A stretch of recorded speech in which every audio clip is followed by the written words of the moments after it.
Semana passada aqui no Puxando o Fio falamos das trapalhadas da Janja na China, da CPI das bets, do rombo no INSS e dos embates entre o Legislativo e o Judiciário.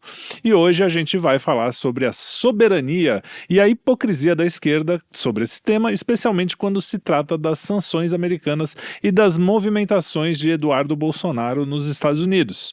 A gente também vai falar da frente ampla da direita que aparentemente quer um 2026 sem Bolsonaro e das medidas desastrosas do governo na economia, como a mudança no IOF e outras medidas que andam desagradando muita gente pelo país. E hoje também, além da presença de sempre do grande Arthur Machado, Kim Paim e do nosso frila fixo quinzenal Herbert Passos, temos também a presença ilustre de Aldo Rebelo, que também ficou nos holofotes essa semana ao participar de um embate com o inominável ministro, que a gente não fala aqui, para não dar problema, e tá aqui com a gente. Muito prazer estar com você. Bem-vindo, Aldo. Boa noite, um abraço, muito obrigado pelo convite, um abraço a você, Felipe, ao Herbert, ao Kim Paim e ao Arthur quando chegar, e um abraço aos internautas que nos acompanham. É isso aí, o Arthur tá no Quirquistão hoje, então talvez ele atrase um pouquinho, mas a gente tem bastante gente aqui para tocar o programa. Kim Paim, muito bem-vindo. Essa semana foi uma semana emocionante, né? Seus vídeos estão... parece filme de mistério, impressionante. Não diga isso. Mas enfim, né? Realmente, semana passada para cá, a questão do INSS e a escalada aí junto aos bancos vem crescendo, chamando a atenção. A turma começa a se movimentar para ter uma CPMI e deve ter sessão do Congresso essa semana, né, como estava aí sendo esperado. Inclusive o perfil oficial do Senado falou. Teria agora entre dia 27 e 28, mas depende do Alcolumbre realmente decidir onde poderia ser lido o requerimento de instalação da CPMI. A turma do governo e dos bancos já começou a se movimentar, querem controlar CPMI e mais do que um presidente, né, que fica ali, né, que faz a ordem do dia lá e vai guiando o processo, eles querem a relatoria, porque a relatoria é quem realmente vai determinar o escopo da investigação. Então, a garota dos banqueiros na Câmara, que é a Tabata Amaral, o próprio Armínio Fraga confessa isso quando doa para a campanha dela em 2024, dizendo que é uma promessa, a Tabata aí que circulou em São Paulo, nos jantares da família Bracha, e toda a nata da Faria Lima é a principal cotada. E aí, várias coisas foram acontecendo nos últimos dias que reforçam esse posicionamento e o medo dos bancos, que, para além das denúncias, matérias e até áudios que saíram nas últimas horas aí de funcionários de bancos fazendo confusões do INSS, o Hugo Mota, ele faz uma fala que é muito simbólica, porque ele se coloca contra a CPI, falando que existe fila, que no momento não teria como instalar, mas o Hugo Mota, ele fala isso após sair de uma reunião da FEBRABAN e fala isso ao lado do Isaac Sidney, né, o presidente da FEBRABAN, Federação dos Bancos. O tempo vai passando, a Veja publica uma notícia que ela já chamava atenção, que envolvia aí um recado que a Polícia Federal deu para um certo ministro do Judiciário brasileiro, falando que se fosse para cima dos bancos não ia ficar um de pé. E por alguma razão, esta matéria foi retirada do ar horas depois, inclusive algumas pessoas de uma esquerda mais tradicional, como o Roberto Freire, que era do Cidadania, antes PPS, achou isso muito estranho. O que é que está acontecendo com a imprensa brasileira? Então, a CPMI vem crescendo ao mesmo passo que os bancos se uniram ao governo Lula para tentar barrar e tirar do colo deles aí qualquer tipo de investigação. Do outro, você tem os problemas da nossa linda democracia, se que a gente pode falar assim, que envolve o deputado licenciado Eduardo Bolsonaro, que se encontra exilado nos Estados Unidos, essas confusões, nessas idas e vindas. Semana passada também tivemos algumas testemunhas que foram lá prestar esclarecimentos no Supremo. O Aldo foi uma delas, chamou muita atenção. Inclusive o Aldo gera repercussão, não só na imprensa, pelo episódio aí que ele teria sido convidado a ficar preso aos comentários, né, e não extrapolar muito e não tentar dar o entendimento da língua portuguesa, que não era possivelmente o momento. E aí isso daí ele cresce para além da bolha da imprensa, né, começa a atingir a bolha política, e setores da esquerda, até então bem refratários a Bolsonaro, o bolsonarismo, começam a achar que pode ser que tenha algo errado acontecendo em meio a esse processo. Aí também teve um vídeo que circulou bastante do Fernando Gabeira, que também é uma personalidade da esquerda, né, participou inclusive da luta armada lá durante o regime militar, onde o Gabeira se questiona sobre o caso do Felipe Martins. Foi preso sem nunca ter viajado. As provas todas mostram que ele realmente estava no Brasil. E o Felipe, ele sai inclusive tentando ter acesso à íntegra da sua geolocalização, que por alguma razão o judiciário ainda não liberou. E aí a gente tem todas as confusões que nos trouxeram até o dia de hoje, que ainda temos também Marina, Agenda Verde, confusões, a margem equatorial que não sai do papel, e esse seria um longo, breve resumo dos últimos dias. Muito bem. Herbert, tudo bem com você aí? Tudo Só bem, pra dar um alô Felipe? Boa noite, Felipe. Boa noite, Kim. Boa noite, Aldo. Bacana estar aqui batendo esse papo com vocês hoje. Eu acho sempre interessante, a gente vê que a temperatura está diferente nos bastidores da política e no palco da política, digamos assim, quando a gente vê figuras que vêm de vertentes políticas diferentes que começam a se encontrar. A gente viu isso nos últimos anos, por exemplo, naquele momento em que o Dugin começou a compartilhar tweets do Olavo, vocês vão lembrar disso aí, o Rodrigo Constantino, quando estava muito brigado, odiava o Felipe Martins e começou a defender o Felipe Martins, isso já há alguns anos, e agora está aqui o Aldo conversando com a gente.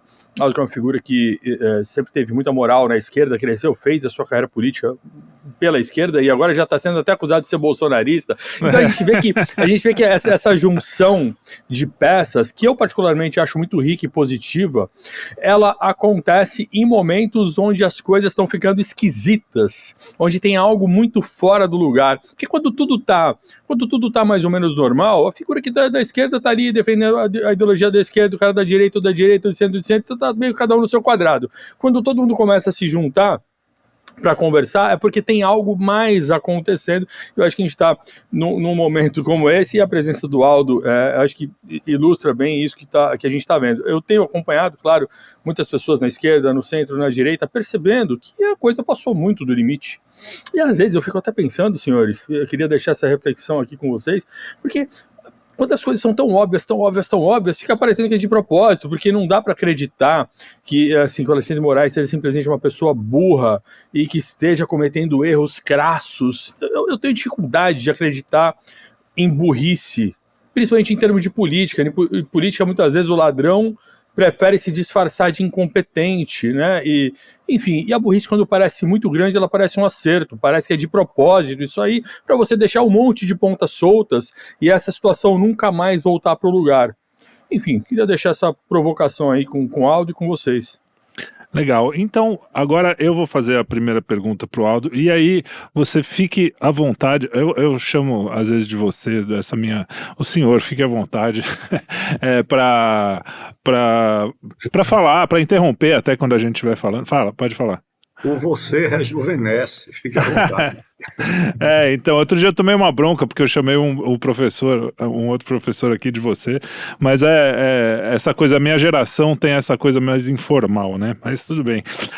E é isso mesmo, eu acho também legal a gente estar conversando, a gente claramente vem de ideologias, vamos dizer assim, que isso também é meio reducionista, mas de ideologias diferentes, você vem mais da esquerda, a gente vem mais da direita, mas a gente quer o bem do Brasil, né? E você sempre fala da soberania, que é uma coisa muito interessante que está voltando a ser discutida, né? A direita estava muito liberal, aquela coisa, né? Foi um caminho mesmo da direita, o liberalismo, porque o Estado estava muito grande e tal, e de repente a gente começou a perceber que, não dá para abrir para tudo, os caras estão invadindo a Amazônia, as ONGs, e você sempre falou dessas coisas de um jeito muito claro e há muito tempo, né? Você foi um dos pioneiros nessa situação.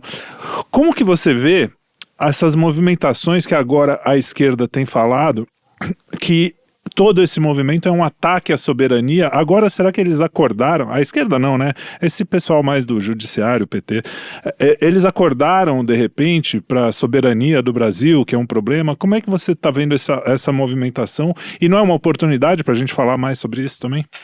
Boa noite, mais uma vez. Boa noite ao Arthur, que chega O Arthur chegou. Fala, ao Arthur. recinto.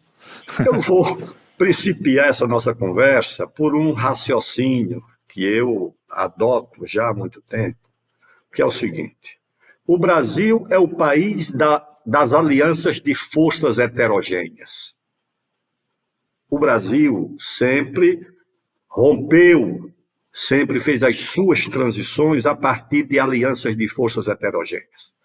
Desde a expulsão dos holandeses, quando no campo dos Guararapes, na Batalha dos Guararapes, você tinha um batalhão dirigido por um índio, que era o Felipe Camarão, outro batalhão dirigido por um negro, que era o Henrique Dias, e um outro batalhão dirigido por fazendeiros, senhores de engenho, que era o João Fernandes Vieira e o André Vidal de Negreiros.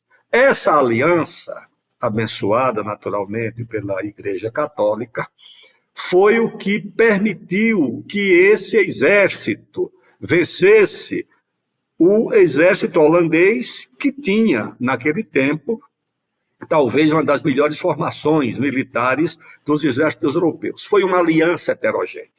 A nossa independência, senhores, em 1791, ou 92, foi enforcado e esquartejado um cidadão chamado Joaquim José da Silva Xavier, o Tiradentes, por pretender fazer a independência do Brasil. A ordem para o enforcamento do Tiradentes, esquartejado, salgado e distribuído as partes do seu corpo no caminho de Ouro Preto, lá para o Rio de Janeiro, a ordem foi dada por Dona Maria I, rainha de Portugal. Exatamente 30 anos depois, em 1822, o neto da rainha que mandou enforcar o Tiradentes liderou o processo de independência que o Tiradentes queria fazer. E unindo em torno da coroa do príncipe herdeiro, todos os partidários da independência, dos mais radicais, republicanos, jacobinos, até os mais conservadores, como era o caso do José Bonifácio, Gonçalves Ledo e tantos outros. Ou seja, essa aliança heterogênea fez do Brasil um país independente, mais do que independente, mantendo a sua unidade territorial. Nós estávamos condenados a ser uma miríade de repúblicas de língua portuguesa, brigando entre si, como ficaram as repúblicas de língua espanhola. Aí, se você tomar aí do exemplo da abolição, o que foi a abolição?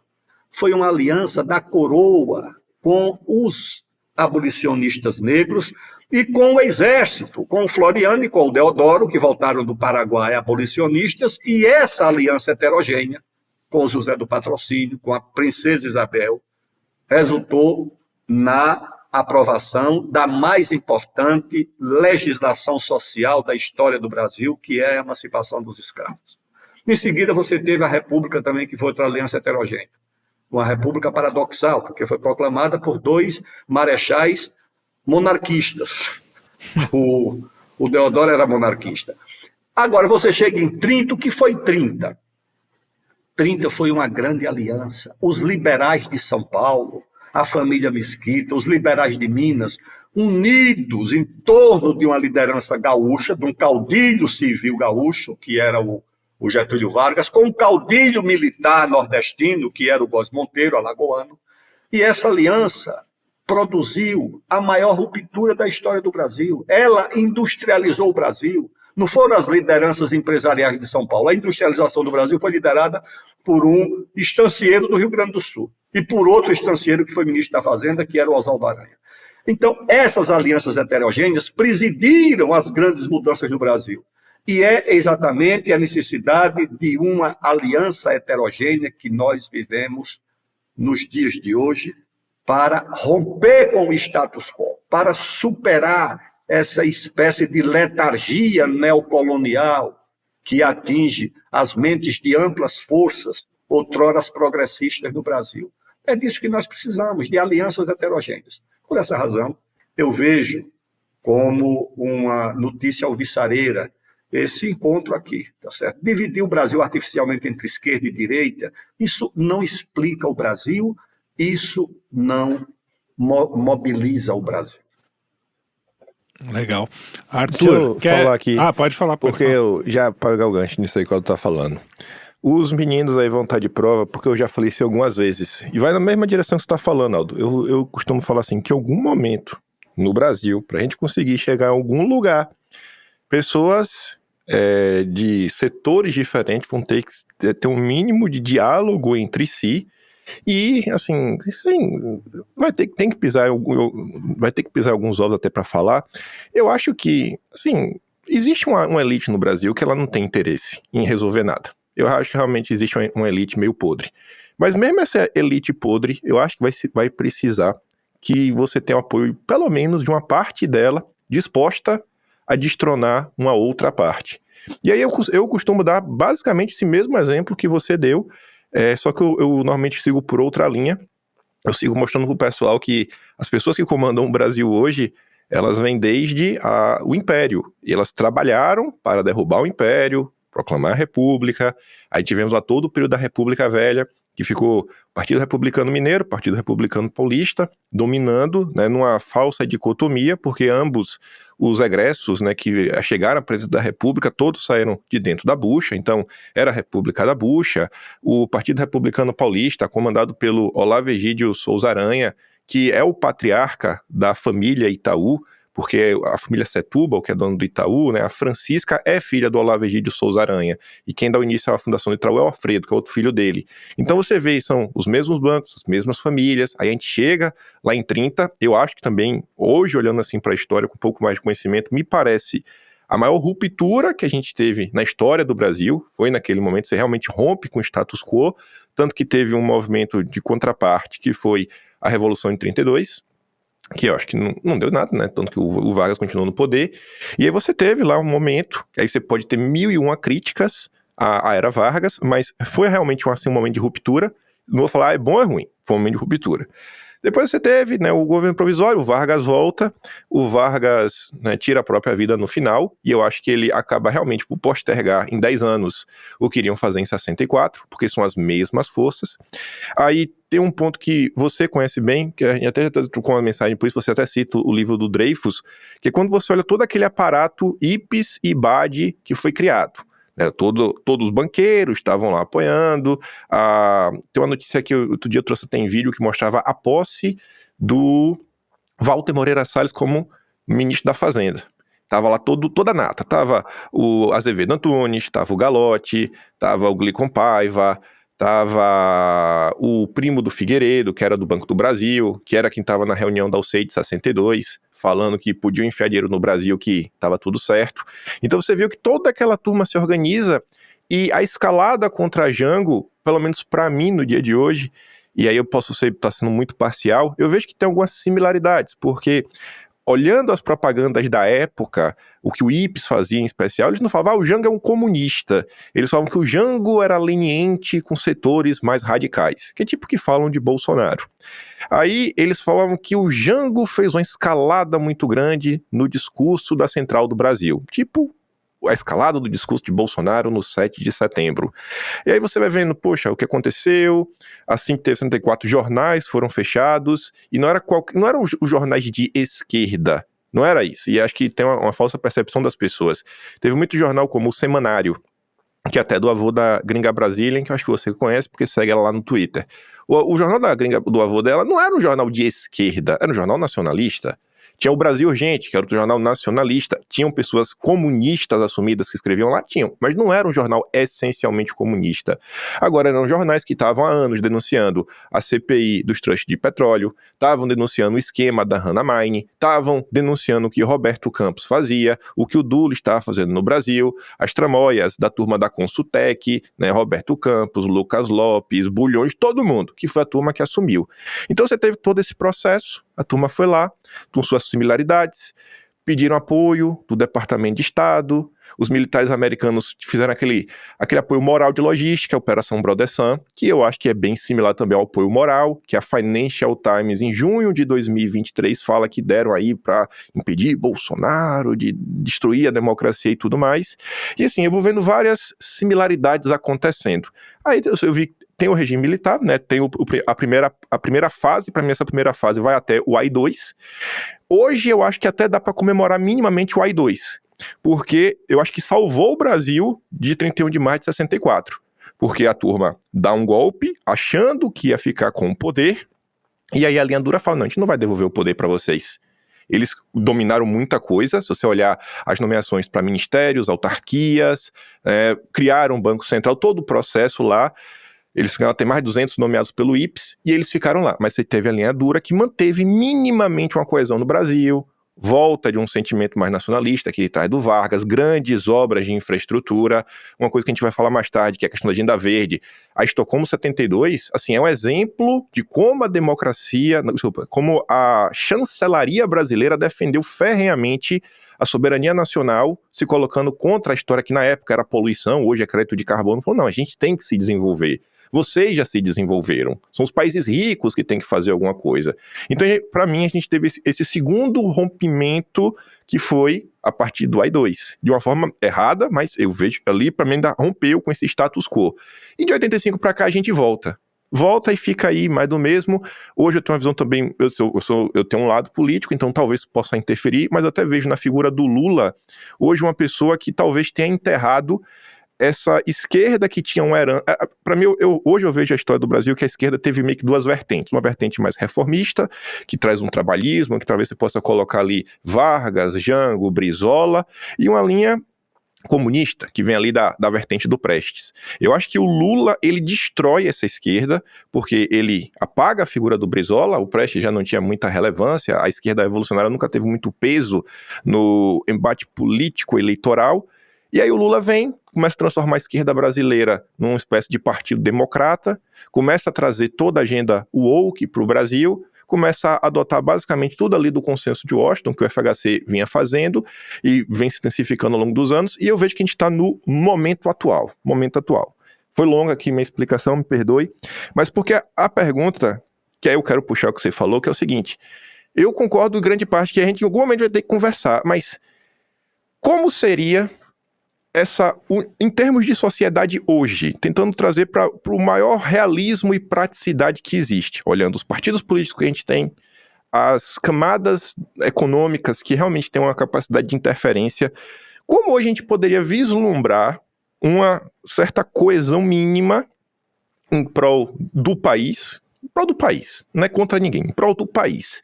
E de onde possivelmente a gente conseguiria encontrar essas pessoas para integrar, né, esse bloco? Porque eu falo isso perguntando de forma honesta, porque eu vejo de forma assim, muito reticente, em especial o centrão do Brasil. Ainda quando eu vejo agora essa união progressista, que você pega o PP, que vem basicamente do PDS, que era Arena, e União Brasil, que era DEM, que era PFL, que era a dissidência do PDS, que era Arena, que ambos vieram da UDN, que era o PRP e o PRM lá atrás. Então, assim, cara, a gente tá voltando no tempo. Eu tô tentando achar uma solução, a gente tá voltando no tempo. Como a gente tem uma coesão mínima? Eu creio que o que pode coesionar é uma agenda. Se você for começar pelos nomes, você vai enfrentar dificuldades. Então, vamos começar pela agenda. O que é que pode unir amplamente forças sociais, econômicas, intelectuais, políticas no Brasil? Uma agenda em torno de 3 eixos básicos. A retomada do desenvolvimento, a retomada do crescimento da economia. Sem isso, não tem solução para nada. Esqueça. Você vai ter um discurso ornamental. Se não começar pela retomada do crescimento, esqueça. E como é que retoma o crescimento? Se você só retoma o crescimento com uma reforma constitucional prática, porque não é uma constituinte, você tem que fazer um emendão, aglutinar em torno de uma única emenda constitucional, uma série de normas que devem ser revogadas. Você tem que desempoderar o Ministério Público. Você tem que deixar o Ministério Público com todo o poder para combater a corrupção, para parar o país, não. Hoje não, ontem, o IBAMA, depois de mais de 10 anos, licenciou uma obra para remover rochas submersas lá do Rio Tocantins, o Pedral do Lourenço.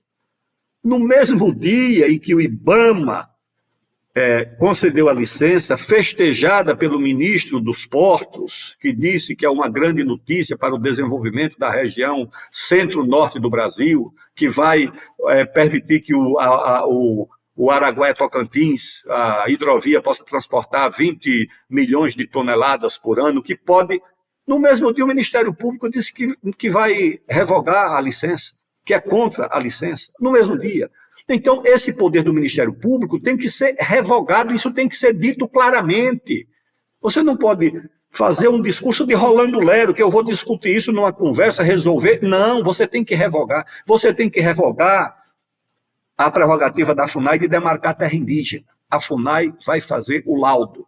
A FUNAI vai dar o parecer. Quem vai votar e decidir é o Congresso Nacional. Obra de infraestrutura de interesse público e de interesse nacional não será mais licenciada pelo IBAMA. O IBAMA vai dar o parecer. Quem vai decidir é o Congresso Nacional. Se você não fizer isso, esqueça. Você não vai conseguir resolver nada no país. Então, por que não adianta você brigar com o procurador, com o fiscal do IBAMA, se você não revogar as normas que empodera esse tipo de gente, que empodera essa corporação? É como o caso do Supremo. Ah, não, mas tem que caçar o ministro. Você vai caçar o ministro e vem outro para fazer a mesma coisa. Você tem que recolocar o Supremo como tribunal constitucional.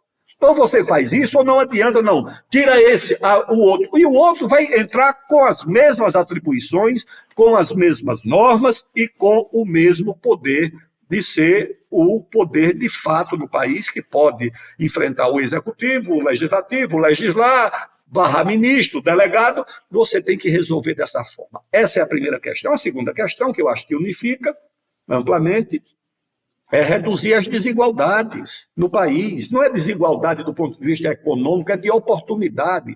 Melhorar a educação do país, por exemplo. E a questão da democracia. Você diz, não, por que eu tive essa discussão lá com o ministro Alexandre de Moraes? Porque eu disse uma obviedade, um truísmo. Eu disse que era contra a censura, achando que ali todo mundo era, mas pelo visto não era. Eu disse, eu sou de uma geração que foi contra a censura, eu disse, eu não admito censura. Aí ele ficou, naturalmente, contrariado, porque eu disse uma coisa óbvia, que é a questão da democracia. A democracia exige respeito às opiniões, exige a capacidade de conviver com ideias diferentes, e isso nós estamos perdendo no Brasil. Então, eu creio, meu prezado Kim Paim, se você tiver uma agenda, e essa agenda passa pelo Congresso, porque não, mas o Congresso, você, antes de colocar o defeito no Congresso, coloque o defeito em quem deveria propor uma agenda para esse Congresso. Eu conheço o Congresso, convivi muito tempo no Congresso. Eu tenho certeza que essa agenda tem amplo apoio, tem mais do que os 2/3 necessários, os 3/5, aliás, para ser aprovada no Congresso Nacional. Remover os obstáculos ao desenvolvimento do país. Desempoderar essas corporações, que foram empoderadas por quê? Porque é isso, né? A aliança liberal de progressistas e liberais conservadores que tirou o regime militar, com essa operação também com a participação dos Estados Unidos, a visita da dona Rosalind Carter, etc. Ela, quando fez a Constituição de 88, ela se voltou contra os militares. E como é que neutraliza o poder dos militares? Empoderando corporações civis, empoderaram o judiciário e criaram uma, que é o Ministério Público, que mostrou-se uma corporação imatura, narcisista, incapaz de perceber quais são as necessidades do país, que especializou-se em parar, em barrar, em bloquear o desenvolvimento. O pessoal está tudo parado na Amazônia. Eu voltei essa semana de Santarém. É uma coisa horrível. Você não pode fazer uma hidrovia, uma rodovia, não pode fazer uma estrada, você não pode criar uma vaca, você não pode plantar uma roça de milho, você não pode fazer nada. É isso que disse o nosso embaixador, Araújo Castro, lá na Conferência do Clima de 72. É o congelamento do poder mundial. E no Brasil, se você congela a Amazônia, você congela as potencialidades do nosso país. Arthur, participa aí porque você chegou atrasado, não falou nada ainda. Então faça a sua pergunta ao Aldo. Tá aí no Quirguistão, né? Você ainda tá no Quirguistão? Tô no Quirguistão, Bishkek, capital Bishkek. Aí. Então, bom dia, Aldo, bom dia aqui, tudo bem, Herbert? Fala, Opa, fala, Arthur. Vai lá. Bom dia. Aldo, eu acompanhei toda essa sua aventura aí semana passada, né? E o Kim falando, mas um pouco da minha percepção que eu queria te perguntar, porque você falou assim uma reforma da PEC, né? Uma grande reforma na PEC. E falando objetivamente, não seria o caso a gente realmente fazer uma constituinte, fazendo objetivamente a pergunta. E vou te explicar porque a minha percepção disso. Porque eu acho que tem uma diferença de tudo que tem acontecido em termos da própria configuração da democracia mundial, em que nós entramos no mundo, e portanto no Brasil vai estar indo junto, numa falência completa do entendimento, da compreensão do que deveria ser democracia. No sentido de que ela deixou de ser um instrumento para a gente tomar decisão de longo prazo e ela passou a ser apenas um meio onde se exerce uma disputa de poder e que todas as decisões para se ganhar o poder são de curto prazo. Então, hoje em dia, eu acho que é um problema que eu tenho visto em vários lugares, e talvez este seja o problema que chegamos ao ponto de a gente começar a olhar para sociedades autocráticas e dizer assim, não, mas lá funciona, né? Lá funciona. Então, nós estamos olhando para sociedades autocráticas e dizendo, esse país funciona, isso aqui funciona, aquilo funciona, o cara toma uma decisão de 10 anos, de 20 anos, claro, o ditador lá está sentado, né? Mas a democracia no Brasil, e não só no Brasil, ela entrou num ponto que ela virou uma reação a um populismo imediato, não para atender, né, para apenas quase um toma lá da cá, e não mais uma forma da gente pensar o país, discutir o país e planejar o país. Então, eu vejo esse quadro sobre a compreensão democrática de pouquíssima chance de reversibilidade no curto prazo. Porque isso tá no meio do povo já. O cara tá ali. É o que aconteceu essa semana. O Lula chega lá e fala assim, olha, eu vou dar não sei quantos milhões de pessoas aqui, não vou pagar mais energia. E eu vou fazer tantos milhões de pessoas para não pagar mais gás. E isso vai ter uma repercussão independentemente de toda a barberagem que é o governo, de todo o desastre que está sendo esse governo para o Brasil. Isso tem uma repercussão eleitoral imediata. O Lula agora disse, a partir de agora, graças ao Lula, não paga mais energia elétrica e não paga mais gás. É o que vai entrar na cabeça ali do povo. Só que isso tem um prejuízo gigante para o Brasil, porque, novamente, nós estamos ensinando as pessoas de que o Estado vai resolver todos os problemas da vida, que não é verdade. Então, esse é um dos exemplos. Então, a partir desse momento que eu não vejo a possibilidade do curto prazo mesmo, estou falando do tempo histórico, 20, 30 anos, do povo mudar essa concepção, né? Essa concepção tomada da cá, e essa nossa democracia é uma democracia que não consegue pensar o país no longo prazo, eu não consigo ver essa aliança no Brasil para poder discutir o país com projetos de longo prazo. Então é o seguinte, não é o caso de parar, olhar para essa Constituição e falar que essa Constituição é disfuncional, ela não representa o povo, ela chegou a um ponto que ela simplesmente foi feita, me parece, hoje em dia, revendo-a, para parar o Brasil, né? Ela dá poderes exagerados a grupos por causa de um contexto histórico de 88 que não existe mais.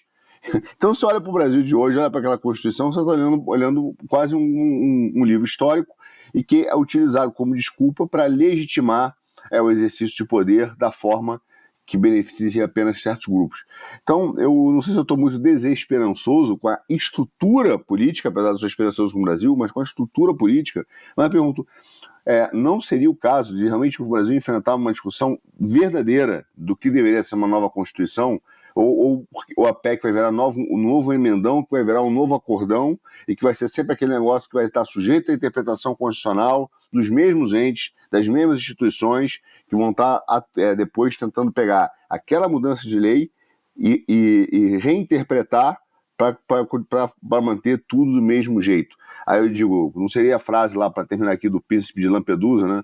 Precisa mudar tudo para deixar tudo do jeito que está? Não é isso que eles querem? Eu creio que é preciso levar em conta a urgência das etapas e começar pela mais necessária, que eu acho que é a retomada do crescimento. Você precisa liberar o país para um choque de investimento privado. Claro que eu sou favorável ao investimento público, mas o país chegou numa situação em que você só discute uma agenda, que é o tal do ajuste fiscal pelas despesas, o que começa no ano com o contingenciamento do recurso, eu sei como é isso, fui ministro de 4 ministérios, e eu sei que quando tem dinheiro, você faz obra, tem dinheiro para pagar nota de empenho, promete uma coisa para um prefeito, para um governador. Quando não tem dinheiro, a primeira coisa é você contingenciar. O que é o contingenciamento? É quando o orçamento não é correspondido pela arrecadação. Você tem um orçamento votado, mas não tem arrecadação para executar o orçamento. Então você contingencia, ou seja, não tem dinheiro. Mas quando chega no fim do ano, ele não é suficiente, porque as despesas obrigatórias, impositivas, elas vão acontecendo. Chega no fim do ano, você não tem como fechar o orçamento, mesmo contingenciando. O que é que você faz? Faz um ajuste fiscal na despesa. Você tem que mandar uma lista de cortes e dar maior confusão no governo, corta onde? Na saúde, na defesa, na educação, no meio ambiente. É um pandemônio. Pois bem, como é que você foge dessa armadilha? Porque, não, precisa retomar o crescimento com investimento público. Você não tem esse recurso para investir, esqueça. O país está parado, você não tem uma obra de infraestrutura sendo feita, você não tem uma ferrovia, não tem uma rodovia, não tem uma hidrovia, não tem uma usina hidrelétrica. Aqueles nordestinos que vão para a Amazônia atrás de garimpar, era o barrageiro antigo, é o cara que fez Itaipu, que fez Paulo Afonso, que fez a estrada a Belém-Brasília, que fez a Imigrantes, a Anchieta. É esse povo que não tem mais o que fazer. Então é o seguinte, não tem recurso para investimento público. Como é que faz então? Um choque de investimento privado. Como é que você faz um choque de investimento privado? Por onde começa? Vamos projetar uma fábrica de microprocessadores. Eu não sei quando é que o Brasil vai fabricar microprocessadores e chips. Eu sei quando é que o Brasil pode fazer uma roça de soja que em 4 meses vira dólar. Eu sei onde é que o Brasil pode abrir numa mineração de ouro. Pessoal, Arthur, deixa eu te dizer um negócio. Você sabe quantas toneladas de ouro a Venezuela exporta por ano? 475 toneladas. Sabe quanto o Brasil exporta? 70 e poucas toneladas. Só que o Brasil tem muito mais ouro do que a Venezuela. Sabe quem é que garante o ouro da Venezuela? São 40 mil garimpeiros brasileiros expulsos do Brasil que estão lá. Além de uma parte do ouro que sai clandestinamente do Brasil e atravessa a fronteira e vai para a Venezuela. E é legalizado por lá. A Venezuela tem mais reservas em ouro do que o Brasil. Isso tem sentido. Aí estava conversando com um general lá no Pará, a semana passada, lá numa conferência sobre a Amazônia, e ele disse, não, eu fiz um curso com um oficial americano, e quando essa discussão apareceu, eu perguntei para ele, quando tem um garimpo ilegal nos Estados Unidos, o que é que vocês fazem?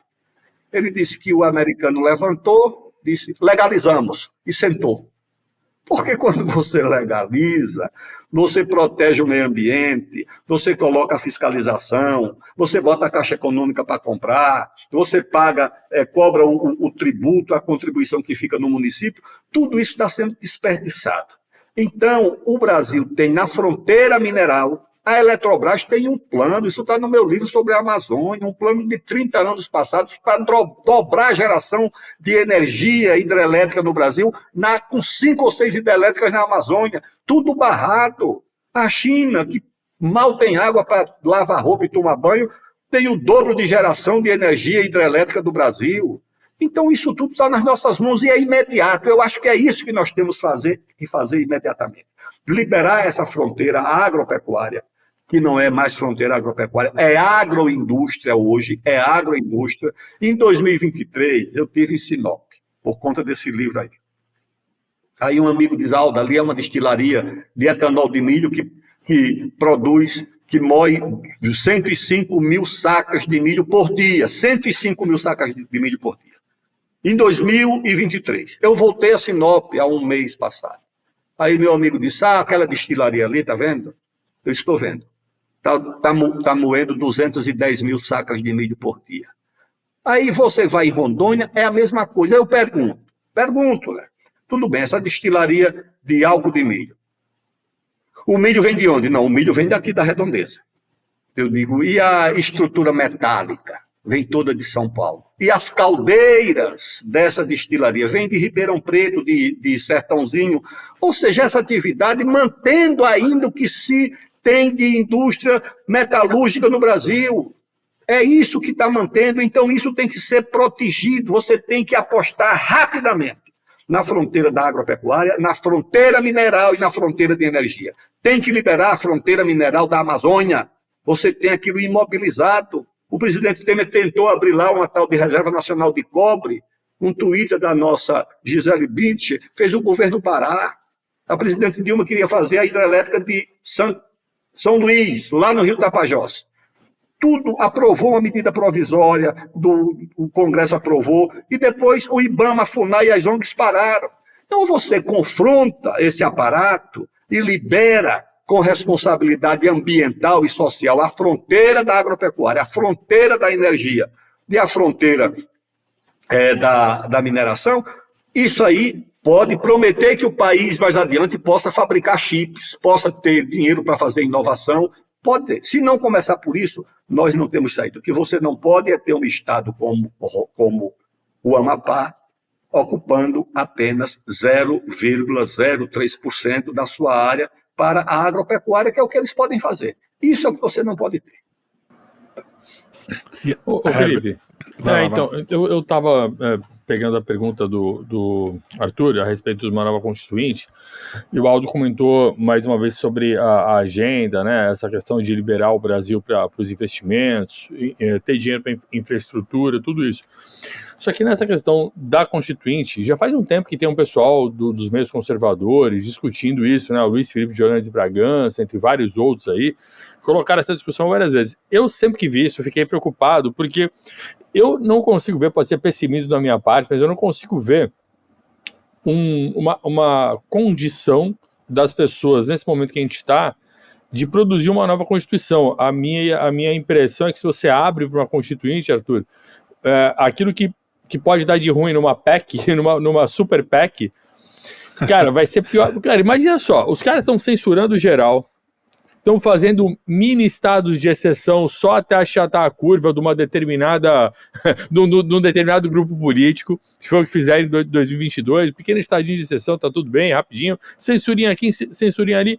Cara, se abre uma constituinte agora, a minha impressão é que esses grupos que estão coordenando as coisas por trás do palco, eles vão acabar tendo uma prevalência numa nova constituinte, e a gente pode ficar numa situação muito pior do que o que a gente está. Eu sou a favor de fortalecer o Congresso. Eu ainda penso que o Congresso Nacional, com todos os defeitos que ele possa ter, ele ainda é a instituição mais democrática e é aquela que permite mais acesso da população, e as próprias pessoas dos ambientes conservadores são prova disso. Olha aí quanta gente de direita, conservador e tal, que não era nem sequer conhecido, e tá lá, virou deputado hoje. Podem e devem evoluir, trabalhar um pouco melhor, lacrar menos e produzir mais. Ok, a gente pode fazer várias críticas e eu aqui já cansei de fazer essas críticas. Mas o fato é que o Congresso tem essa possibilidade, principalmente a Câmara, o Senado, vamos ver aí em 2026 o que acontece, mas eu acho necessário ter esse fortalecimento antes de pensar numa constituinte, porque senão não dá, cara, senão a gente vai abrir uma porteira muito perigosa. Eu acho que a própria ideia da PEC abre sim essas mesmas possibilidades, mas enfim, acho que a gente está num momento de brainstorming, momento da gente pensar, e achei bem interessante o Aldo levantar esse ponto de que as alianças heterogêneas sempre fizeram a diferença em certos momentos decisivos, e a gente vai se aproximando disso, parece que estamos nesse momento. Cara, e a agenda, ela vai precisar partir de valores em comum, né? Pegando aí a pergunta que o Kim colocou, que eu também queria colocar para o Aldo, ele já falou da agenda, eu penso muito na gente ver que valores a gente tem em comum. A gente tem em comum, primeiro, questões básicas de território, não dá para fugir disso, né? Então temos aí o espaço em que nós coabitamos. E eu sempre entendi que a política, ela é a ferramenta para a gente resolver as nossas diferenças de maneira civilizada. Se não fosse para ser civilizado, todo mundo ia sair na porrada e a gente ia voltar para a barbárie. Então a política é para isso mesmo, para a gente poder discutir, discordar civilizadamente, sem precisar fazer guerra. Então, a questão do território é sim importante, a questão do destino das riquezas naturais que a gente tem é importante, e na esteira disso a questão dos valores. E os valores a gente já vai começar a ter algumas divergências, ok, faz parte também, mas tem um campo aí que dá para equilibrar. E o que não vai faltar agora nessa próxima eleição é gente dizendo que representa isso daí, né? Exatamente. É. Mas mesmo na questão dos valores, eu não sei exatamente aos quais você se refere, mas os valores básicos que formaram as gerações brasileiras tinham como referência o quê? A história do país, a memória do país. Como era que você aprendia a respeitar o país? Porque na escola a professora dava aula de história. Ensinava quem eram os construtores do país, quem eram as referências do país. Você tinha que fazer uma redação, uma vez por mês, uma efeméride, aí você fazia a do Castro Alves, depois a do Caxias, depois a do Deodoro, depois a do Rui Barbosa, e você ia aprendendo a respeitar o país a partir dessa história. Por quê? Porque você não ensina história para valorizar o herói. Para ele não significa mais nada, ele já morreu. É para você educar os mais jovens. Quando você bota uma estátua, alguém em cima de um pedestal, para aquela pessoa isso não significa mais nada. Significa para quem está vivo. É para essas pessoas que significa aquela presença. Aquele cidadão ali viveu em torno de tais objetivos e de tais valores. Tem uma passagem do Ortega y Gasset, que ele conta lá no Rebelião das Massas, num dos ensaios, que ele estava em Paris, no começo do século passado. Ele disse que as únicas pessoas com as quais ele se identificava estavam em cima dos pedestais e no nome das praças e das ruas. Ele não se identificava com os vivos, apenas com os mortos. Então, esses valores o Brasil está perdendo e permite que um aventureiro criminoso toque fogo na estátua do Borba Gato, faça pichação no Monumento às Bandeiras, que não tem punição nenhuma. O judiciário não. O judiciário acha que isso é normal. Você tem os valores em torno da família. Por que é que a família é valorizada? Que eu acho que é o que as pessoas veem, por exemplo, no Bolsonaro. Eu costumo dizer que ninguém vota pelos defeitos das pessoas. Tá certo? Ninguém vota. Vota porque vê alguma virtude. A família não é uma manifestação de conservadorismo, pelo contrário, a família no Brasil é o estado de bem-estar social que não existiu. Quando você vê um menino aqui trabalhando num bar aqui em São Paulo, pergunta de onde ele veio, do interior do Ceará, do Piauí. Veio para onde, meu filho? Veio para a casa de um tio, de um cunhado, de um parente, a família que acolheu e que protegeu. As pessoas valorizam a família por causa disso, porque ela é uma necessidade social, de proteção social. É nisso que as pessoas, quando setores liberais médios desprezam a família, desprezam algo que eles pouco sabem o significado. A religião é a mesma coisa, ninguém é religioso porque é conservador. Você vai em Nossa Senhora Aparecida aqui, ou vai lá em Padre Cícero no Juazeiro, encontra aqueles ex-votos, perna, pescoço, braço, mão, o que é aquilo? Aquilo ali é o apelo de uma população que não tinha acesso à saúde, que não tinha acesso ao serviço público, e recorria de quem? Não tinha um médico, ele recorria do santo, era Nossa Senhora. O sujeito caía no rio para não se afogar, ele não tinha o salva-vida. Valeu Nossa Senhora, tá certo? Nossa Senhora era o recurso, as pessoas recorrem à religião porque não tem a quem recorrer. Aqueles sertanejos de Canudos recorreram ao beato, ao fanático. Não era porque, não, é porque aquilo era uma esperança que eles tinham. Não tinham outra esperança, então a religião tem esse fator de esperança. Você vai tirar do povo que já não tem nada, não tem o Estado, não tem o mundo privado, não tem um banqueiro para socorrê-lo, até o santo você quer tirar. Não, deixe esses valores com ele, da caridade, tá certo? Da bondade, é isso que eu acho que esses valores precisam ser recuperados. O que eu vejo lá na China, por exemplo, Partido Comunista, tá certo? Um partido, em torno daquele poder do Partido Comunista, você tem três valores. O primeiro é o da família, tá certo? A família protege. O pai e a mãe faz qualquer sacrifício para educar o filho. E depois o filho protege o pai e a mãe na velhice. O segundo é a empresa. O trabalhador chinês se mata pela sua empresa porque ele acha que se a empresa der certo, ele também dá certo. Se a empresa fracassa, ele também fracassa. E o terceiro é o país. Você começa com o menino, ele pensa de um jeito, o professor pensa do mesmo jeito, e o reitor pensa do mesmo jeito, e o ministro do mesmo jeito. Se a China der certo, todo mundo vai dar certo. Ou tem chance de dar certo. Se a China der errado, vai dar tudo errado para todo mundo. Como é que a China vai dar errado e eu vou dar certo? Como é que a minha família fracassa e eu dou certo?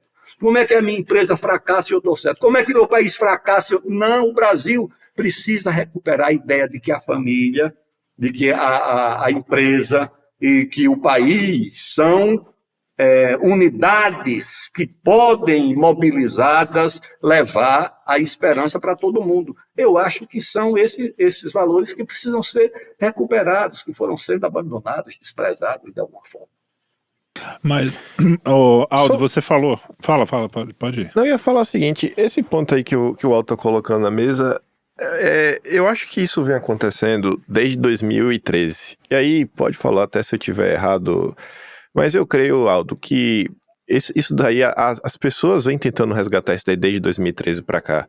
O que se chama hoje de direita, né, assim, os bolsonaristas, em termos de valores, eles estão tentando resgatar isso.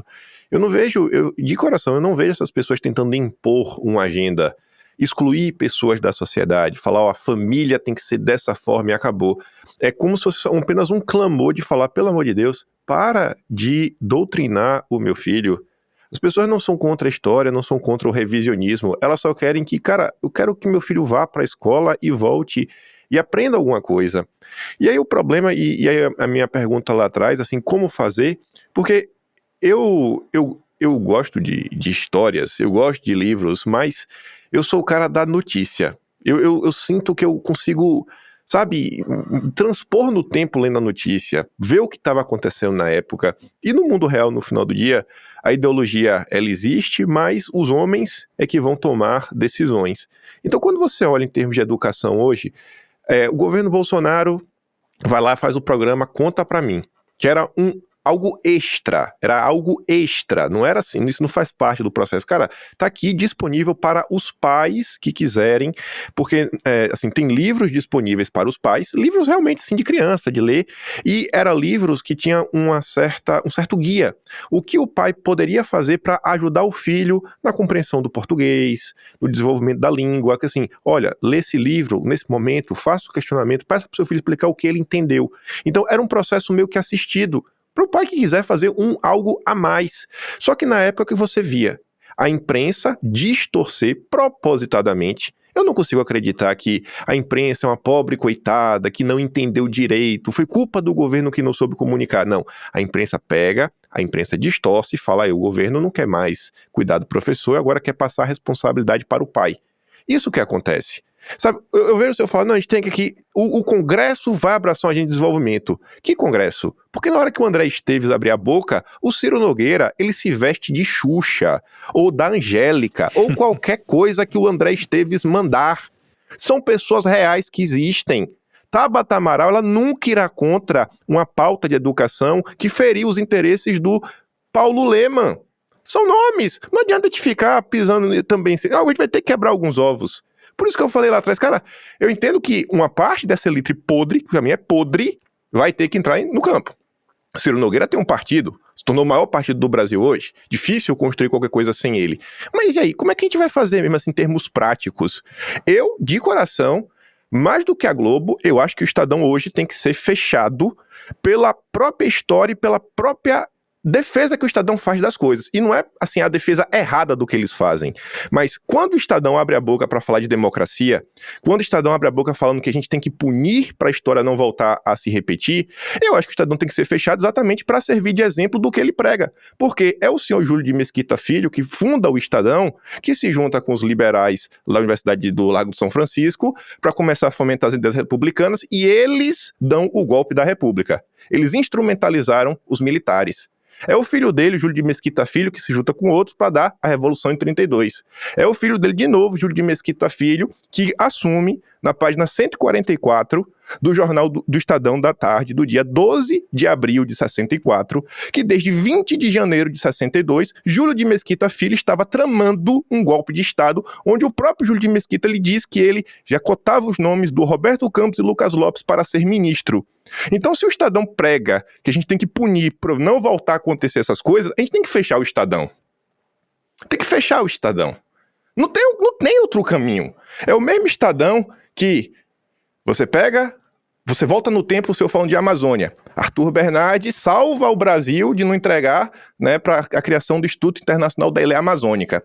O Arthur Bernardes sendo amplamente criticado pelos liberais da época, lá do Observatório Econômico, que foi onde o Lacerda nasce, mas estava lá o Olímpio, alguma coisa, esqueci o nome dele agora, falando, não, os jacobinos, né, são jacobinistas, usando esse termo para falar que ele era um louco, que ele estava... Como que o Arthur Bernardes não aceita as imposições da ONU, da Unesco? É o que está lá, Jornal da Época, 1949, essa publicação. Aí você pula agora para 2019. O Estadão pega a turma do governo, inclusive o Felipe Martins, né? Colocaram já um alvo ali, a direita jacobina.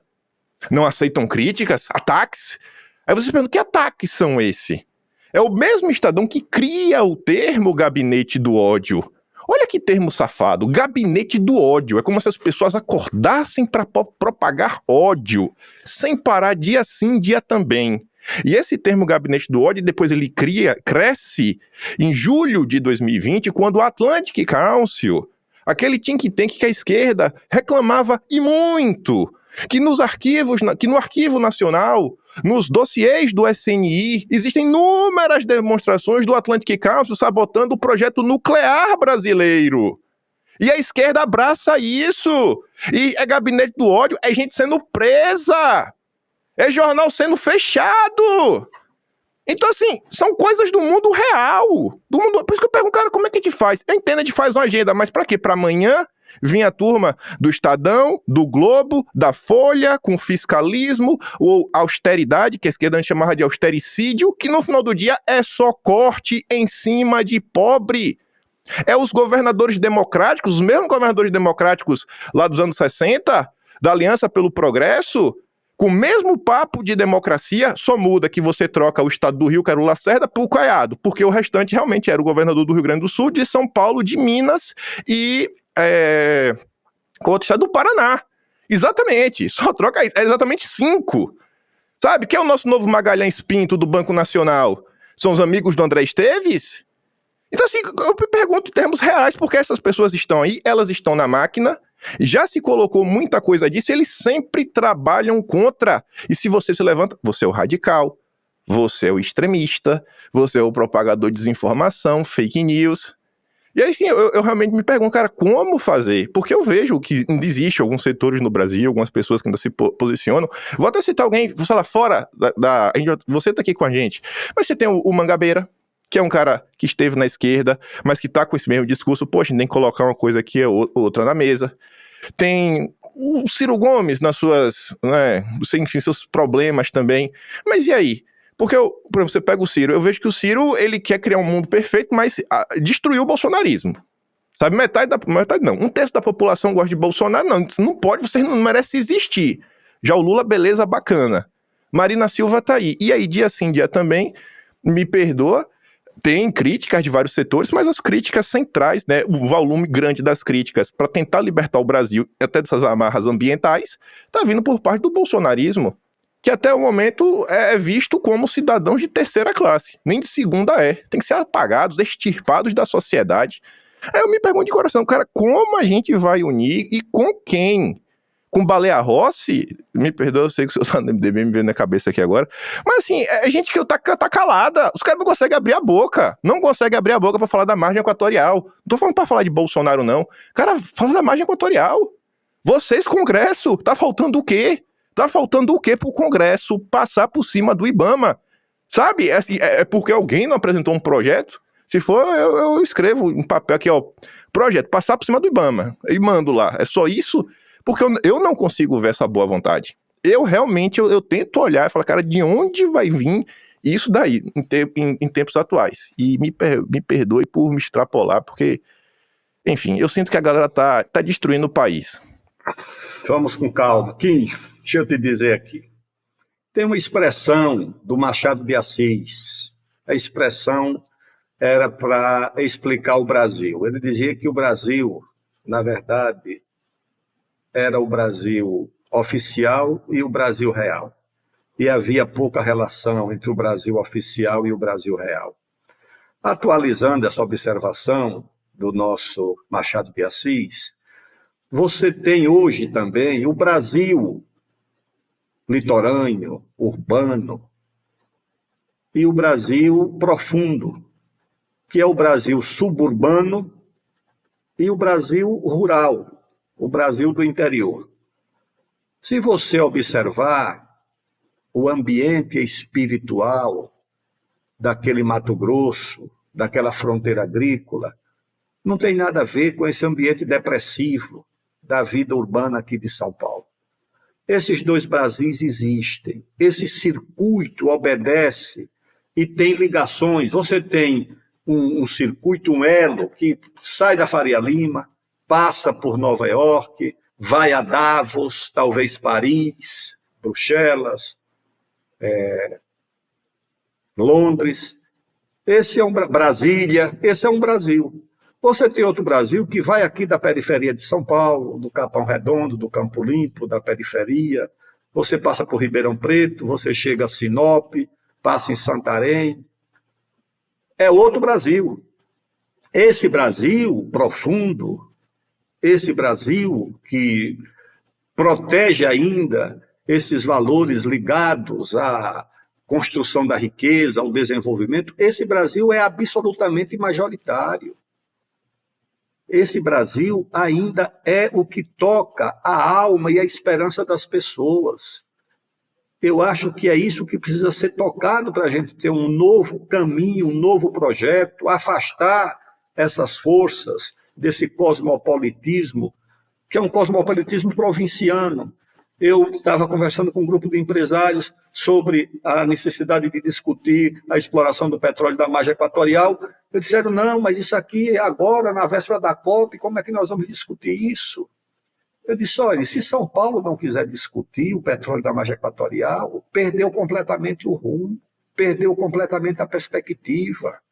Eu lembro de uma visita, de uma viagem ao Chile, com o senador Franco Montoro, era deputado na época.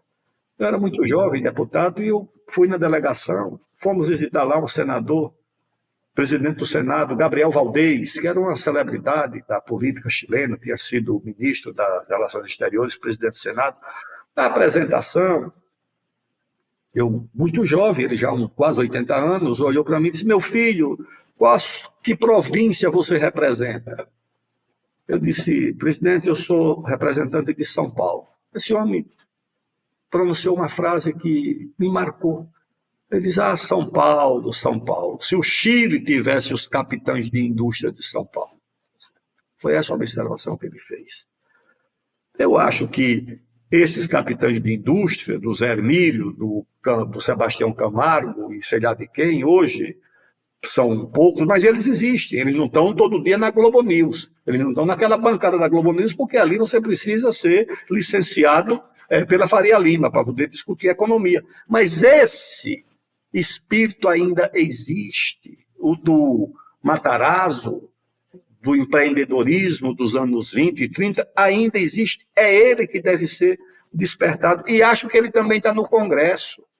Ele também está no Congresso. Paim, nós estamos aqui já habituados a ver derrotas de candidatos patrocinados pelo sistema financeiro de São Paulo. Vários candidatos, vários projetos presidenciais que fracassaram e que naufragaram. Naufragaram por quê? Porque não passaram e nem sensibilizaram esse Brasil profundo. Então, eu sou muito otimista.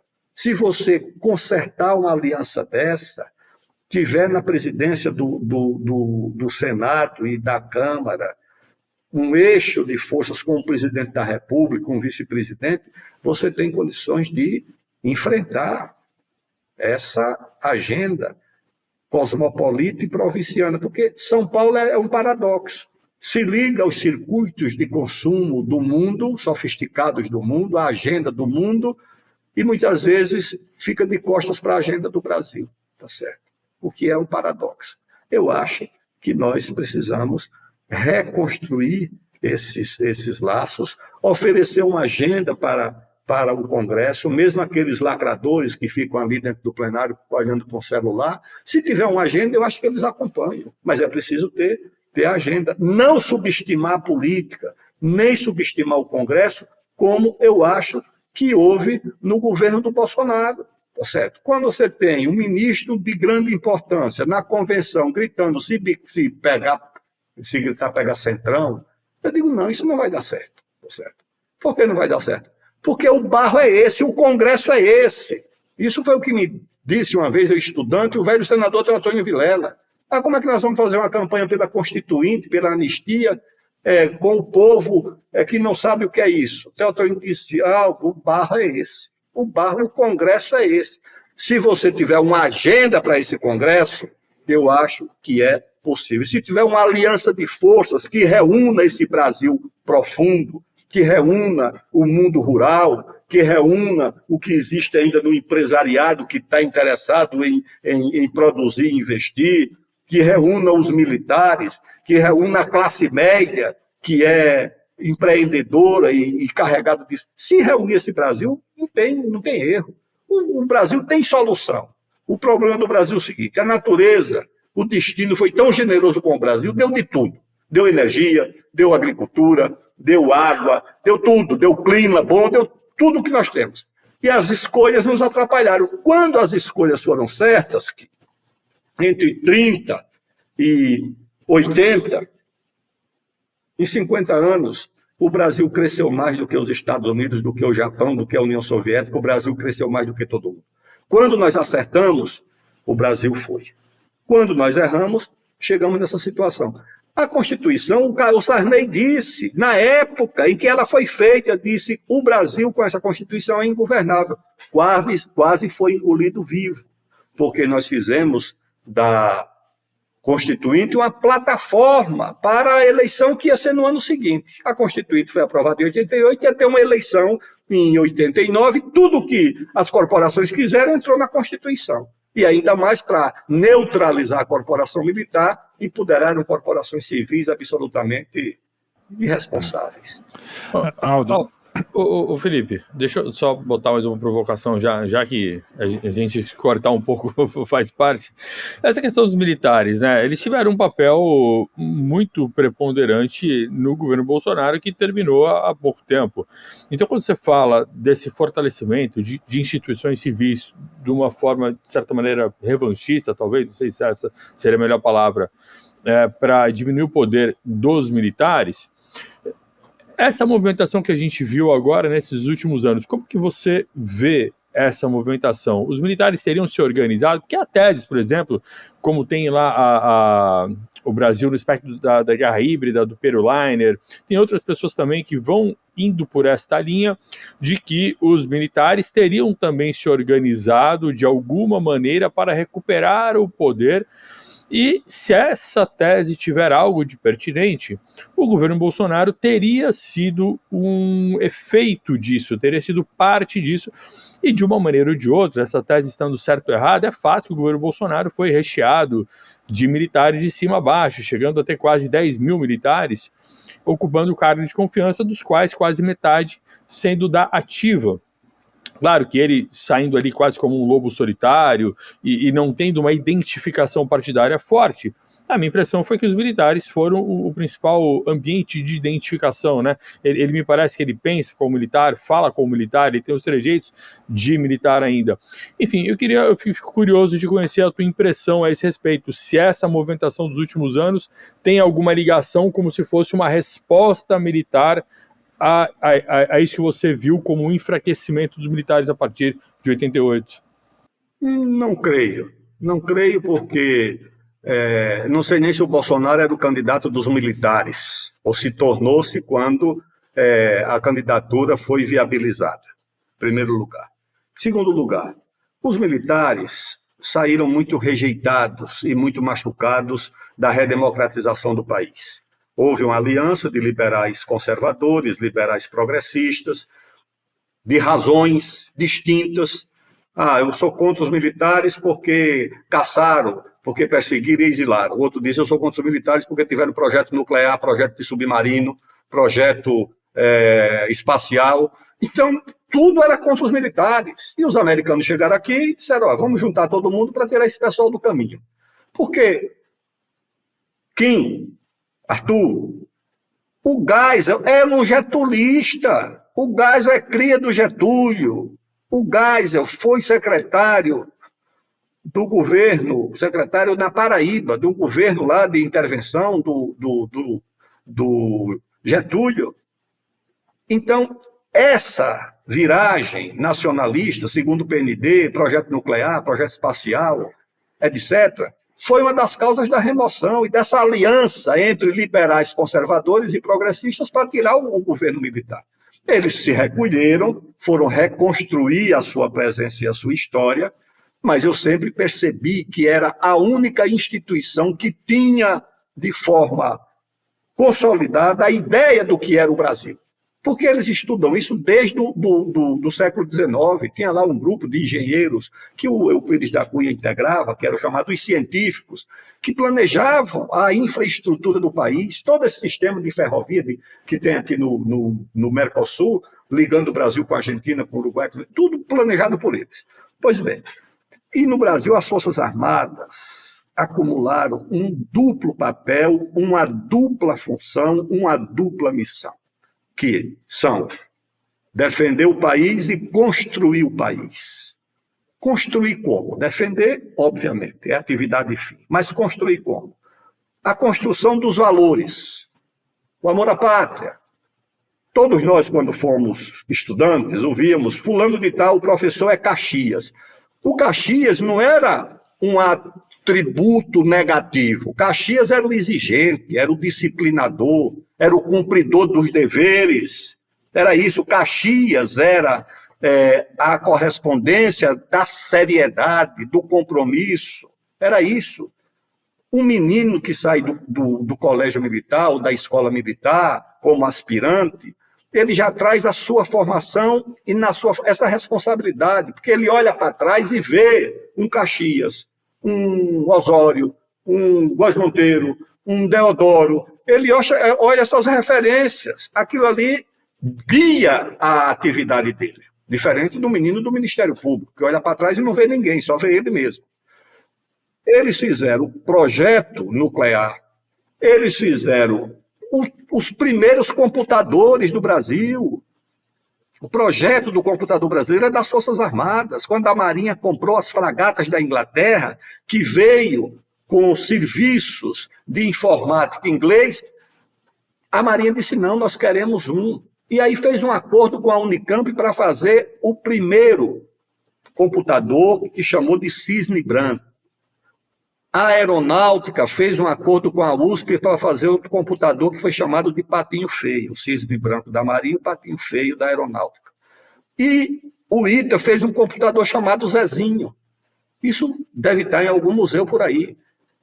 O projeto nuclear foi a Marinha que organizou, depois da sabotagem seguida da perseguição ao almirante Álvaro Alberto, que foi o pioneiro do projeto nuclear brasileiro. O Brasil não podia adquirir conhecimento nem científico, aliás, é a única atividade do conhecimento no mundo que não tem lei de patentes. Ninguém reconhece patente na área nuclear. Então o Brasil desenvolveu o seu projeto e chegou a uma centrífuga maravilhosa. A nossa centrífuga é uma das mais eficientes do mundo, desenvolvida pela equipe desse almirante Otto, aqui em Aramá, em São Paulo. A Força Aérea liderou o projeto espacial brasileiro, sabotado também. Vocês sabem o que aconteceu naquela explosão do foguete que ia ser lançado lá em Alcântara? Quem sabe o que aconteceu ali? O foguete estava no solo para ser lançado e explodiu, matando toda a geração de engenheiros que estava ali. Esse projeto, por quê? Ora, se um país alcança, tá certo, autonomia em refinamento de urânio, enriquecimento de urânio, como o Brasil já alcançou. O Brasil enriquece urânio para tudo. E pode enriquecer para qualquer coisa. Essa capacidade nós já temos.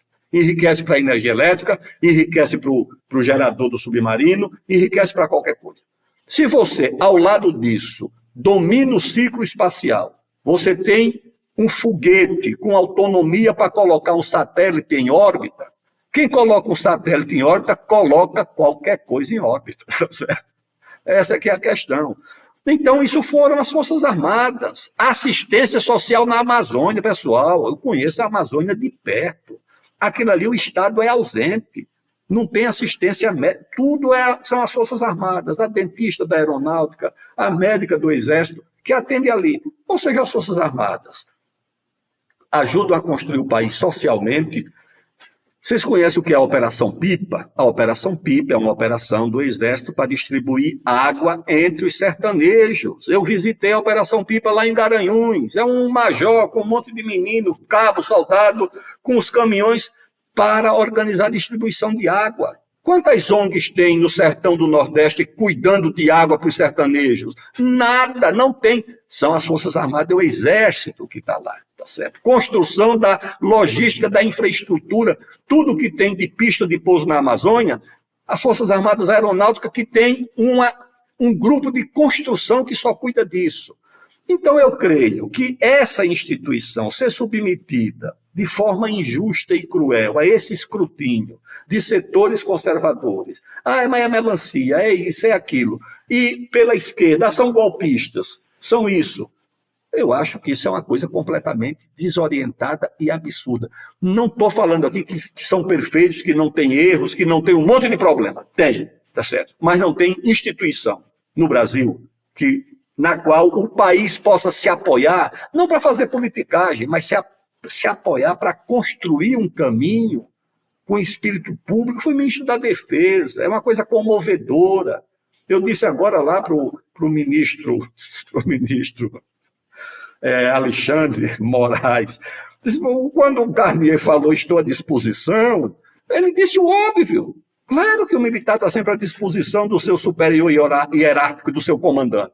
Está na frente do comandante supremo das Forças Armadas, que é o presidente da República. Ele vai dizer o quê? Estou à disposição. Se eu chamo o comandante da Marinha do Exército lá no meu gabinete, eles vão dizer, ministro, estou à disposição. Muitas vezes eu vi, vamos fazer isso, estou à disposição. Então, essa instituição está sendo submetida a um escrutínio absolutamente errado, equivocado, você desvalorizar o que tem de mais importante no país, com todos os seus erros.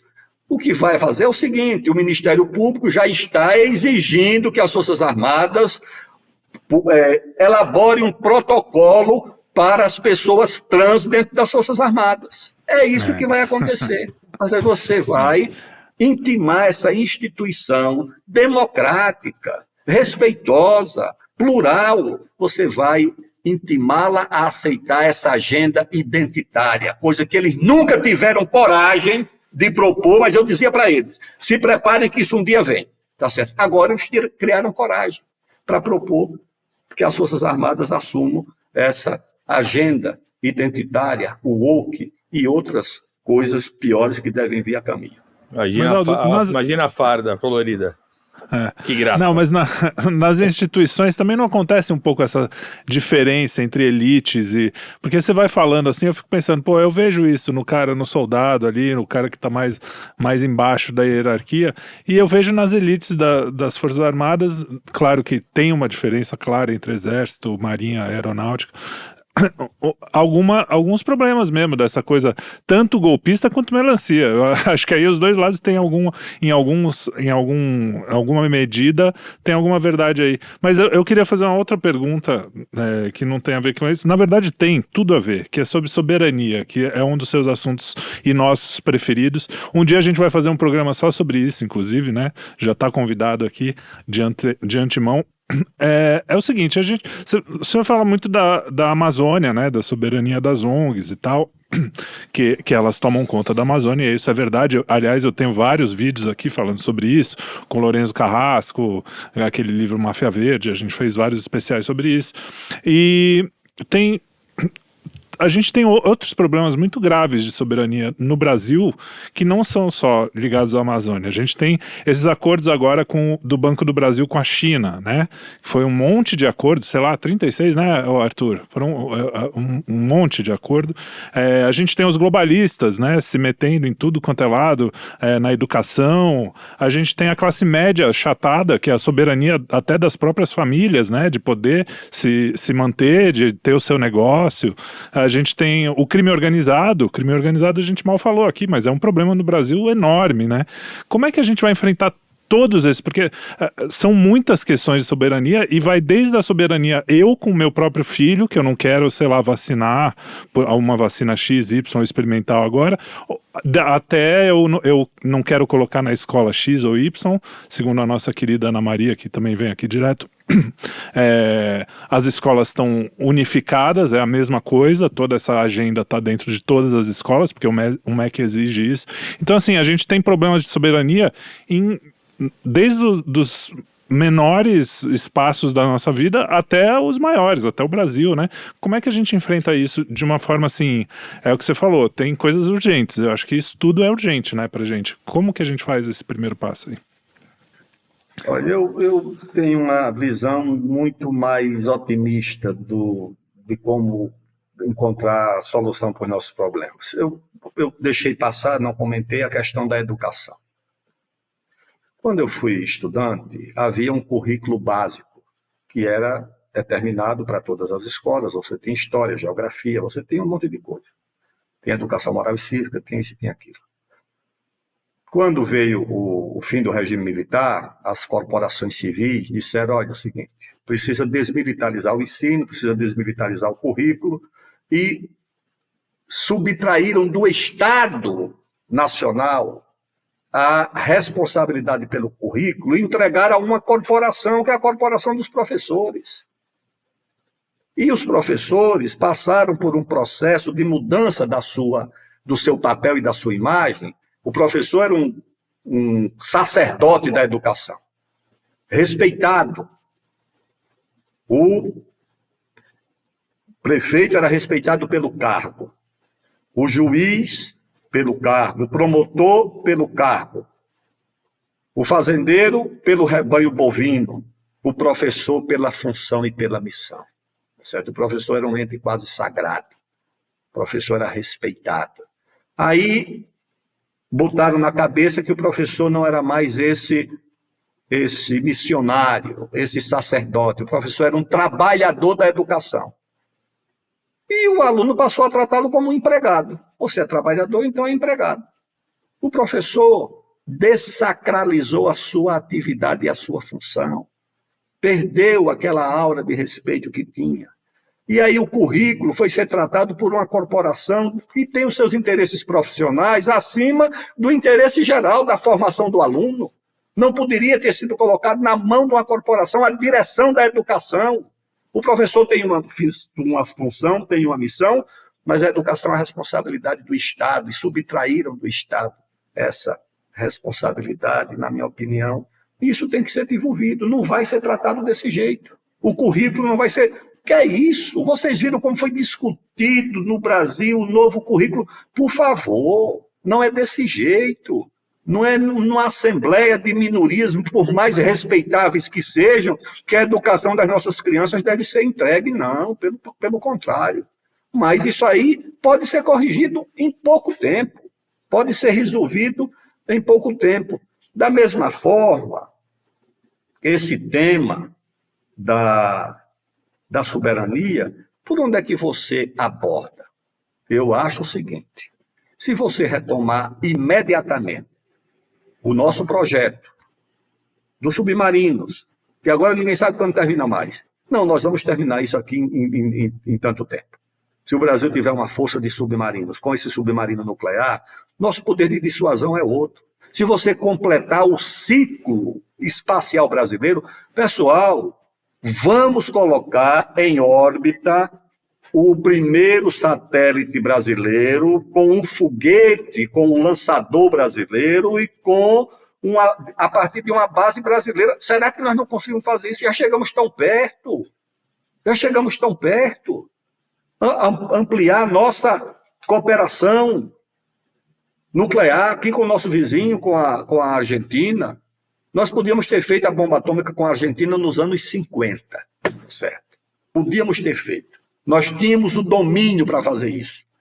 Agora, como implantaram aqui a rivalidade entre o Brasil e a Argentina, a correlação de força entre o Brasil e a Argentina não ia mudar nada.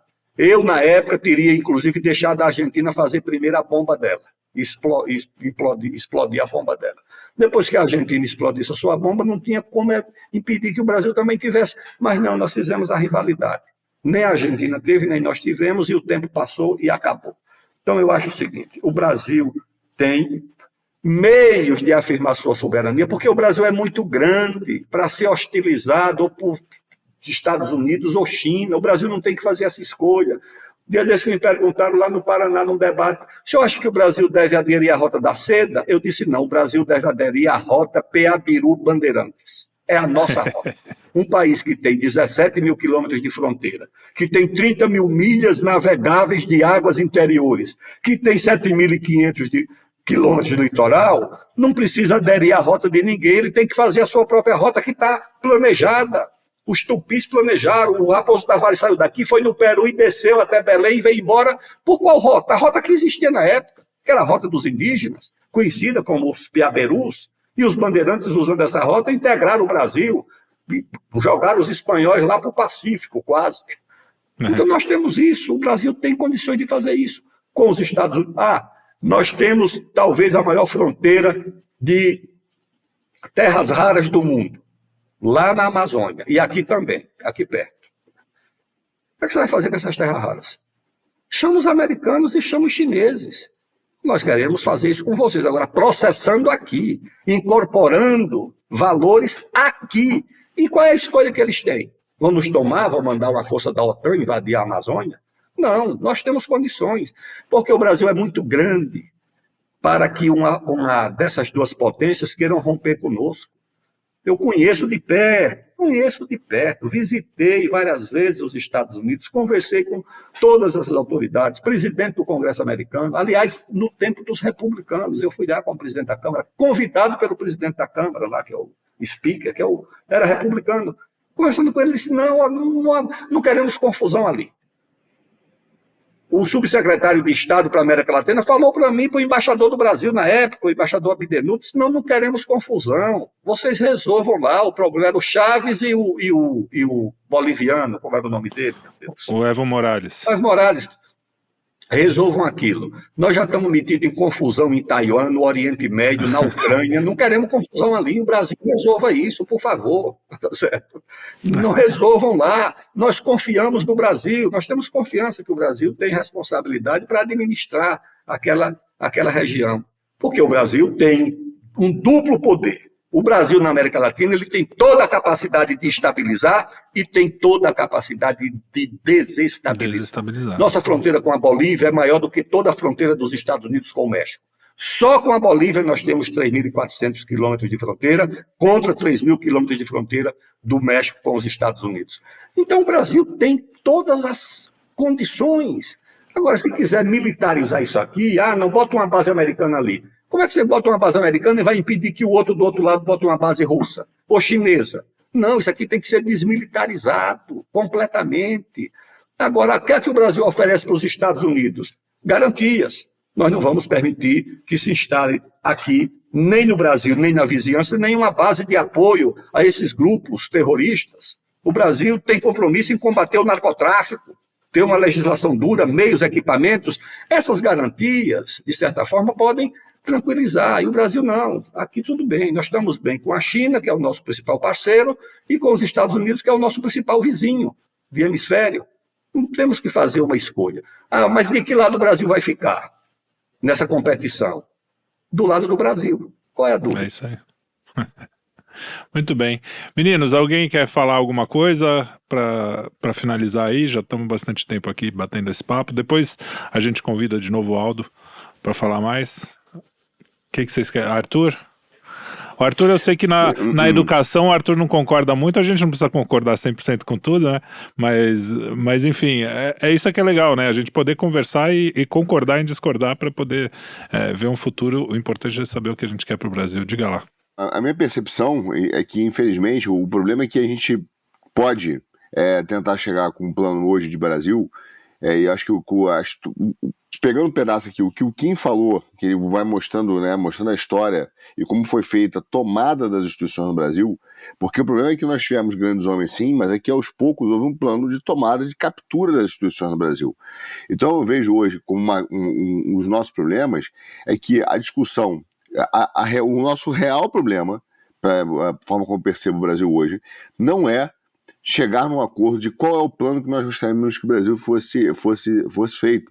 É uma discussão que dá para ter, né? O nosso problema é que certos grupos capturaram as instituições brasileiras e falam: daqui eu não vou sair.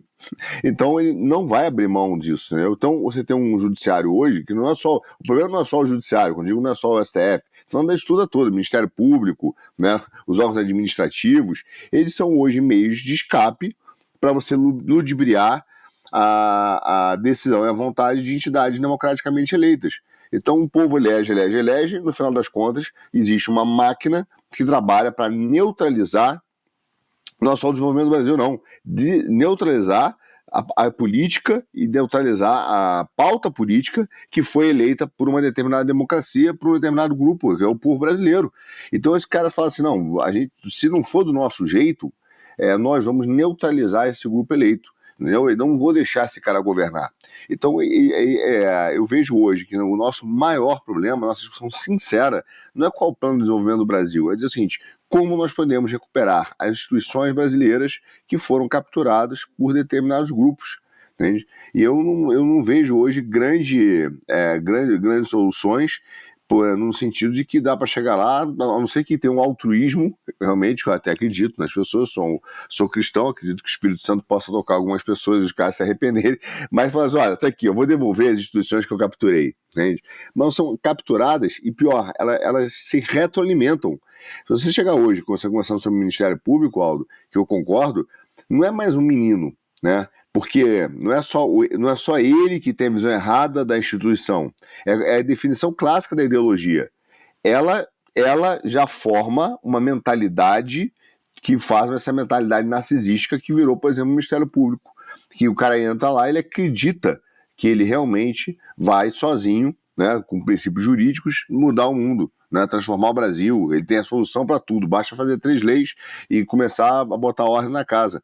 Então é uma forma de pensar, quase que o Sartre chamava de physique du rôle, né? O cara já vai ganhando, o garçom que já vai ganhando contornos de garçom, jeitos de garçom, então já existe todo um pacote e que ele age como garçom. Na verdade é um pacote do Ministério Público. Eu acho que a nossa discussão tinha que ser essa: como recapturar, né? Como tirar da mão de certos grupos a captura institucional que houve. E isso passa pelo que o Kim falou, eu concordo com o Kim.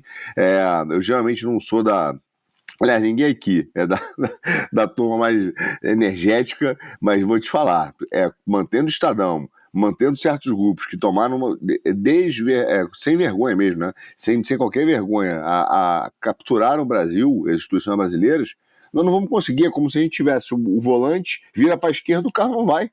Porque o cara quem determina para que direção vai é o cara que está ali dentro. Então abre o motor e tira o cara, porque senão a gente vira para a direita, vira para a esquerda, quer dar ré, quer ir para frente, o volante não vai, né? Então nós temos instituições capturadas.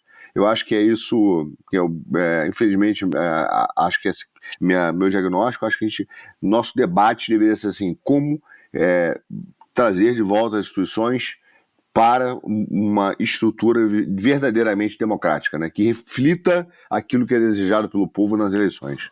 Maravilha, Herbert. Isso começa com uma coisa muito simples, que é a essência da tática. Qual é a essência da tática? É a correlação de forças. Você tem que forjar uma correlação de forças que possa enfrentar essa situação. Porque no Brasil você tem, diferentemente do resto do mundo, ordinariamente uma eleição termina com 2 resultados: você ganha ou você perde.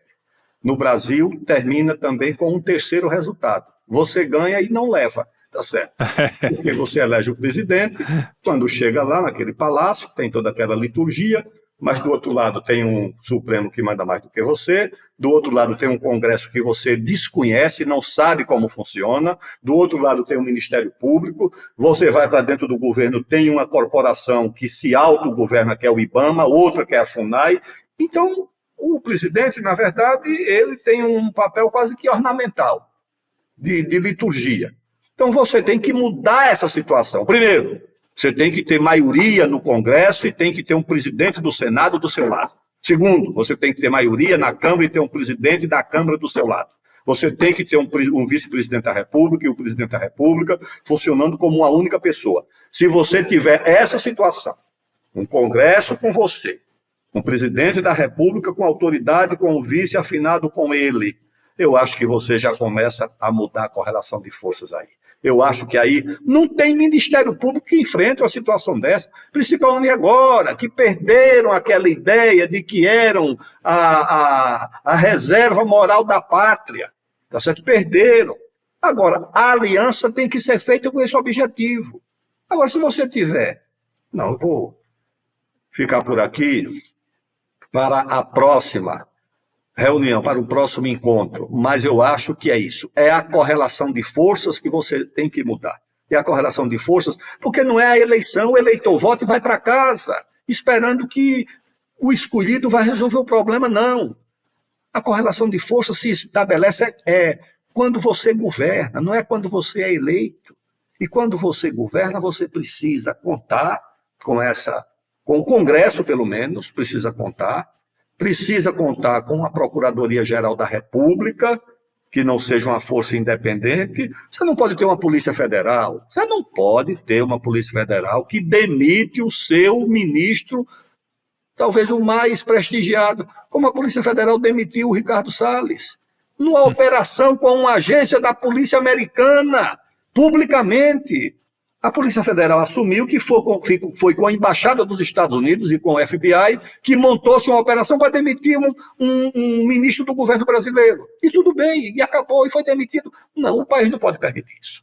A Polícia Federal não pode ser o Estado dentro do Estado. O Ministério Público não pode ser o Estado dentro do Estado. E se você tiver, na política, uma correlação de forças favorável, você tem condições de enfrentar isso. Eu não tenho dúvida nenhuma. Herbert.